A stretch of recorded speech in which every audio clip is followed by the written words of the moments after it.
This is Symphonies About Drowning by Kevin Sharpe, read by McSpooky Sweaters.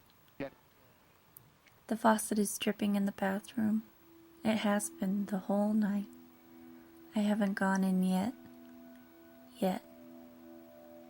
I moved here 2 months ago. It's my first house and I had no idea what I was getting into.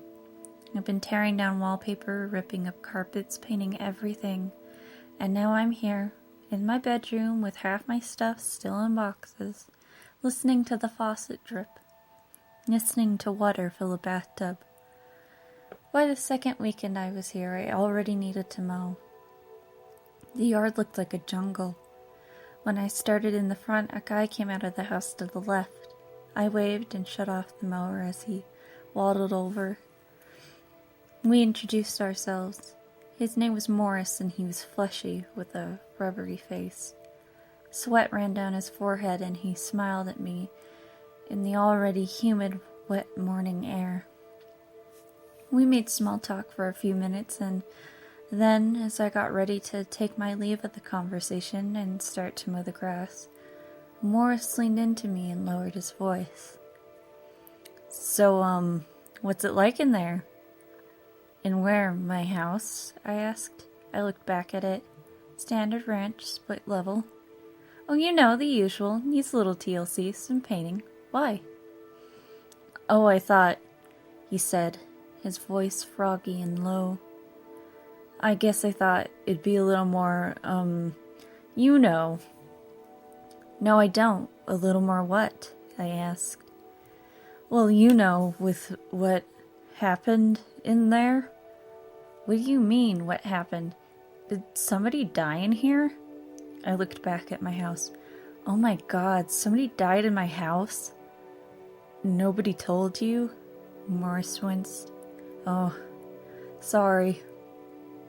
What happened? The guy who lived there, he died. It was,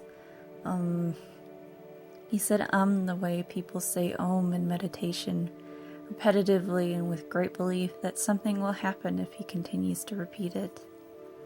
It was pretty bad, that's what I heard, at least. I didn't see. I'm glad I didn't.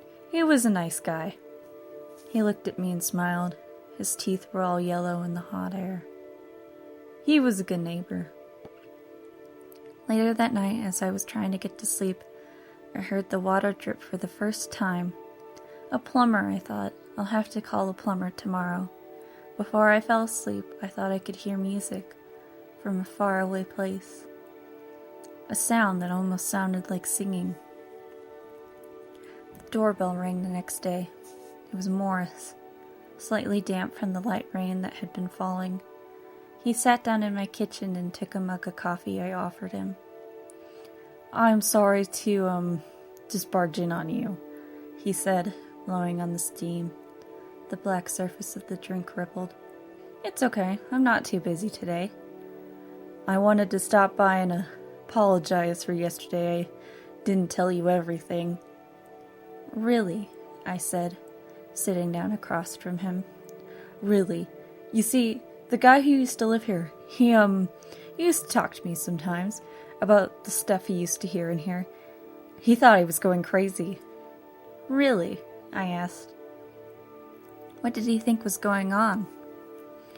He thought there was something living in his pipes. What? That's what I said. Morris looked at me. His eyes had little splashes of color in the sclera. Little brown discolorations. I said you're crazy.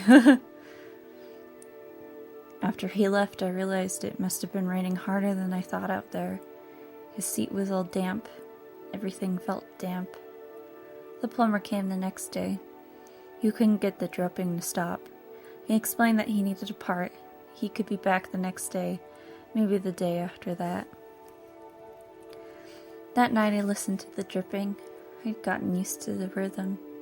I kind of liked it almost, the way it sounded like a song I almost remembered. Right as I was about to fall asleep, I heard a noise, sloshing sound. It sounded like stepping. I looked from my bed without sitting up and peered into the hallway. I saw a dark figure moving slowly, very slowly, to the bathroom. There was a sweat sound of wet footsteps. The shadow moved into the bathroom. The water drops got louder. I could swear I recognized a song. I woke up the next morning. I didn't know I'd fallen asleep. The bed had wet spots on it, like something had been dripping on it.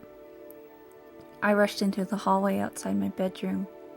The ground, there were wet footprints leading into the bathroom. The footprints had too many toes. I called the plumber. The part was still on order. Maybe he'd have it tomorrow.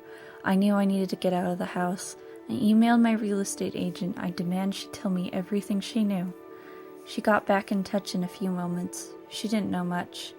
The guy who lived here before me died. The house was willed to his sister. She was the one who sold it.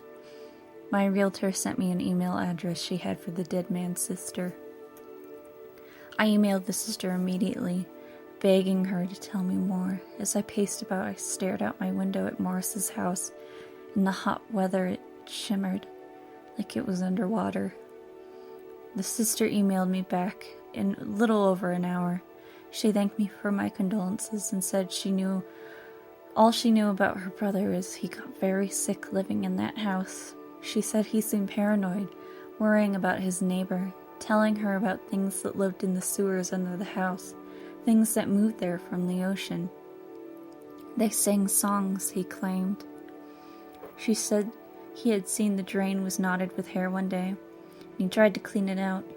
He said he pulled on the long black hairs, and then they were pulling him into the drain, wrapped around his wrists and between his fingers, dark and slippery, like ropes in fetid water. He let go, he told her, and they wrapped around his wrists and tried to suck him under, to pull him into the pipes, into their singing. She wrote he was very sick.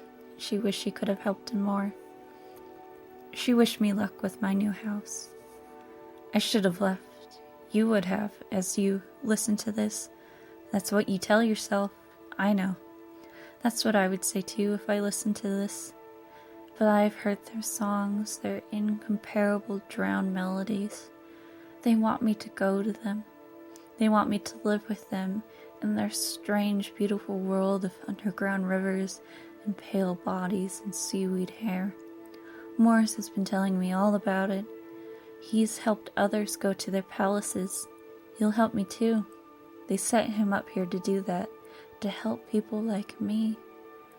He's in the bathroom now, filling the bathtub with water. I'm waiting for him to tell me to strip off my clothes and submerge myself into the porcelain, to dive into brand new oceans, to grow a beautiful new body. The moon in the sky is dry and beautiful, and very far away. In the bathroom, the songs are starting. I recognize every word.